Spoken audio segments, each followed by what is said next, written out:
pagiging independent ng isang investigating body ay makikita kung ito ba ay impartial, walang kinikilingan, walang kinakampihan, walang tinatanggap na suhol, o napapamalitang tumanggap ng suhol para ipagtanggol ang nasasabing sangkot.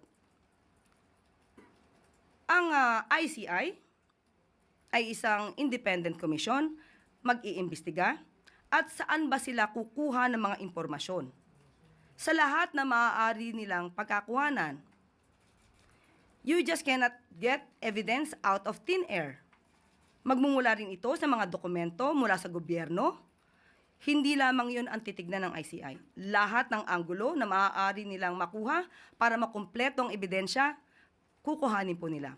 Kung may maitutulong po ang Senado, ang House of Representatives, sa kanilang mga naisiwalat na dyan sa pamamagitan ng kanilang pag-iimbestiga, bakit naman hindi pwedeng itulong ito?